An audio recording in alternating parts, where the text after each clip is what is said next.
हाँ, इन पे माइक दे दो।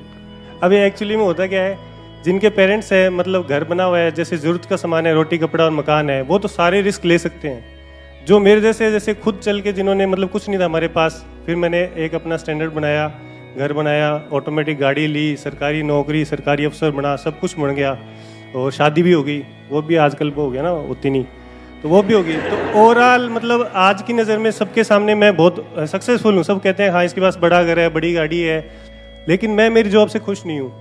मेरे को मतलब जाना ही पसंद नहीं है, पसंद ही नहीं है मेरे को मेरी जॉब। ये सब आप बोलना चाहते हैं कैमरे में? हाँ, कोई दिक्कत नहीं है।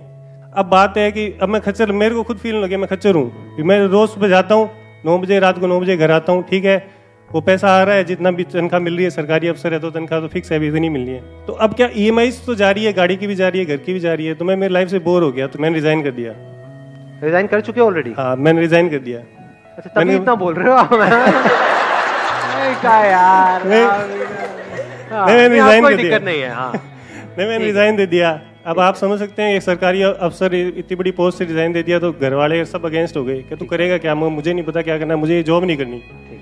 मेरे को 1 साल हो गया और अब मेरी हालत हो गई खराब, क्योंकि वो जो EMI जा रही है वो तो जा रही है, जाहिर है। अब मैं ये कहना चाहता हूँ कि जो अपने सपने हैं, जैसे मेरे को कुछ बड़ा करना है, लेकिन वो घर वालों को तो नहीं करना, तो डर ये है कि अब मेरे सपनों के लिए फैमिली के सपने दांव पे लगाए या ना लगाए। सबसे पहले तो let's give a big hand for him.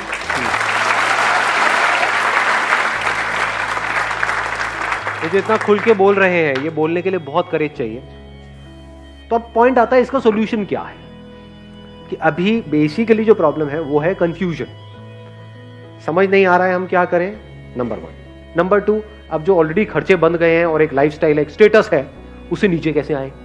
चलो आप तो आ जाओगे, लेकिन घर वाले उससे नीचे आने के लिए तैयार नहीं है, बस ये है। समझ पा रहा हूं मतलब? हाँ, तो अब ऐसी सिचुएशन में हम क्या करें? तो वहां पर एक स्ट्रॉन्ग स्टैंड लेना होता है आपको, अपने लिए और सबके लिए, जो आपको सही लगता है। अब एक्चुअल में सही क्या है ये कौन बताएगा आपको? अभी आप कैसे जी रहे हो अपनी लाइफ? जो एक्चुअल में सही है वो कर रहे हो, या दुनिया ने कुछ नॉर्म सेट करे हुए हैं, उसके हिसाब से उसके अंदर उस दायरे में एक्ट कर रहे हो और कह रहे हो कि हाँ सब सही है? क्या आपकी लाइफ की डोर पूरी तरह से आपके हाथ में है?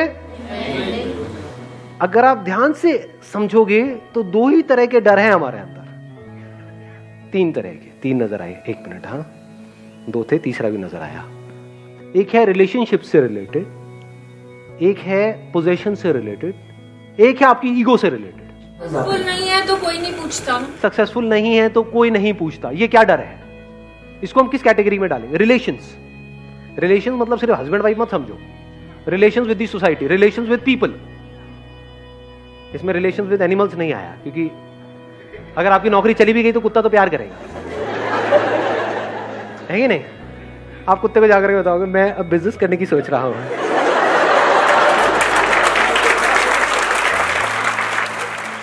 लेकिन अगर किसी और रिलेशन में किसी को बताया तो वो क्या करेंगे? They will not act out of love. उनको आपकी थोड़ी पड़ी है कि आप अंदर ही अंदर फ्रस्ट्रेट हो रहे हो। They will act out of fear. Love में फियर में फर्क देख पा रहे हो? लव हमको आजाद करता है, फियर हमको छोटा बनाता है, सेल्फिश बनाता है। तो अब इसमें क्या करना है कि अगर they are all acting out of fears, तो पहले आपको फियरलेस होना है, तब देयर इज अ पॉसिबिलिटी कि आपके आसपास में जो लोग हैं वो फियरलेस हो सकते हैं। ये जो फियर्स हैं, अगर इसको हम एक एक करके फटाफट से देखें, फियर रिलेटेड टू पोजेशंस, चीजों का डर, चीजों को चले जाने का डर। ये डर कैसे निकलेगा? बिना चीजों के जी के देख लो, 10 दिन 15 दिन। बहुत सारे लोगों के साथ क्या होता है, जब ये चीजें उनसे कोई छीन लेता है तब उनको समझ ही नहीं आता है मैं क्या करूं। तब ज्यादातर लोग ऐसे में या तो बिल्कुल ही अंदर से खत्म हो जाते हैं, डिप्रेशन में चले जाते हैं। ये जो लाइफस्टाइल होता है एक तरह का, उसको खोने का डर कब निकल सकता है? जब आप एक्चुअल में ऐसे जी रहे हो कि आपके पास शायद पैसा बहुत है, लेकिन आप बड़ी से बड़ी गाड़ियों में भी घूम रहे हो और पैदल भी घूम रहे हो, स्कूटर पे भी घूम रहे हो। गाड़ी का मतलब क्या है? चाहे छोटी हो चाहे बड़ी हो, कहीं पहुंचने के लिए है ना। गाड़ी का और एक्चुअल में रोल क्या है? और कोई रोल है? बाकी सब यहां है, साइकोलॉजिकली है कि मेरी गाड़ी तेरी गाड़ी से बड़ी है, उसको क्या, सो व्हाट। मतलब अपनी सेटिस्फैक्शन आप ढूंढ रहे हो औरों की आंखों में, उनको जला करके आपको सेटिस्फैक्शन मिल रही है। होता नहीं है जब नई नई गाड़ी लेते हैं और कोई बाइक पे है उसको ऐसे देखते हैं, देख गरीब देख। तो क्या करना होगा, ये डर कैसे निकलेगा? अकेले में कम से कम रिसोर्सेज में अपने साथ में टाइम स्पेंड करो। कुछ दिन तक किसी गुरुद्वारे में जाओ, वहां पे जाकर के खाना खाओ, देखो कितना टेस्टी है, फ्री है, है नहीं है? तो आपको ये पता होना चाहिए कि कैसे कम से कम पैसे में या बिना पैसे के भी मैं जी सकता हूं और खुश रह सकता हूं। इतनी अकल होनी चाहिए।